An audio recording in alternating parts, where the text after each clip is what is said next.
Hello and welcome to Pushing Back, Ukraine Daily Brief. As the war enters its 1145th day, these are the main developments from the past 24 hours. The update from the General Staff of the Armed Forces of Ukraine. Russia has lost approximately 933,980 troops in Ukraine since the beginning of the war. The number includes 1,310 casualties over the past day. According to the released Ukrainian figures, Russia lost 19 tanks, 42 armored combat vehicles, 59 artillery systems, 2 air defense systems, 119 drones, 179 vehicles, and 2 pieces of special equipment. In the last 24 hours, the Russians launched 82 combat clashes and carried out 86 airstrikes, including 117 guided bombs on the territory of Ukraine.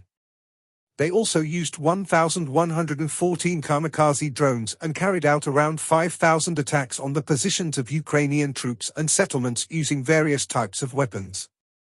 In its latest intelligence update, the UK's Ministry of Defence reports Russia has likely suffered around 138,000 casualties in 2025 alone, with daily losses rising to 1,300 in March and continuing to climb in April. The increase reflects renewed Russian offensives, despite a largely static front line. Since the invasion began, total Russian casualties are estimated to have exceeded 920,000. In its latest intelligence update, the Institute for the Study of War. Kremlin spokesperson Dmitry Peskov said that ongoing US-Russian negotiations are unlikely to result in lightning-fast results, contrary to US President Donald Trump's stated objective of achieving a general ceasefire and lasting peace agreement in Ukraine in the near future. Any future general ceasefire or peace agreement must include robust monitoring mechanisms, given the Kremlin's ongoing efforts to portray Ukraine as violating the long-range energy infrastructure strike ceasefire without providing evidence of these strikes and despite the lack of public details about the ceasefire's terms. It remains unclear what monitoring mechanisms the West could leverage to enforce and monitor a future general ceasefire or if the Kremlin would accept any such mechanisms.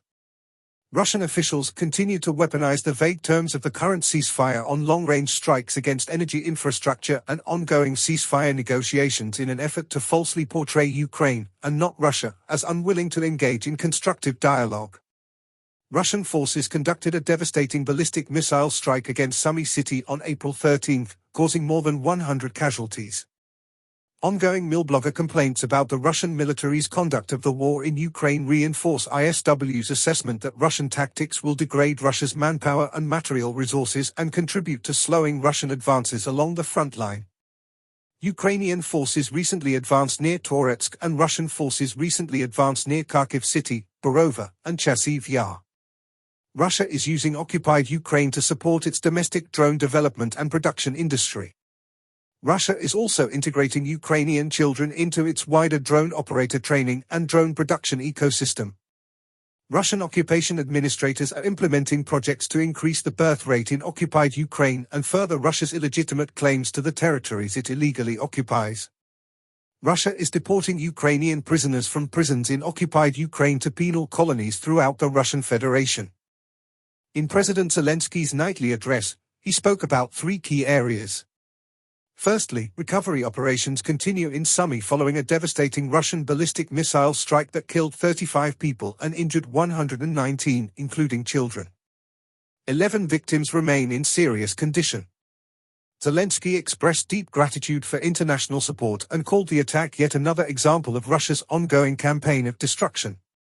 Secondly, Ukraine reaffirmed its acceptance of a US proposed ceasefire 34 days ago, but Russia continues to refuse.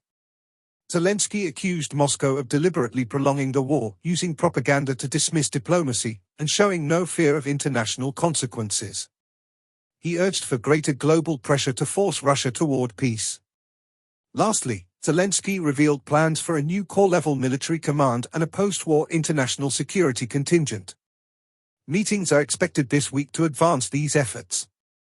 Meanwhile, Ukraine remains focused on securing further air defense support and strengthening diplomatic momentum to end the war decisively. Thanks for following today's updates. Please don't forget to like and subscribe for more content. We'll return tomorrow with the latest news on the ongoing conflict.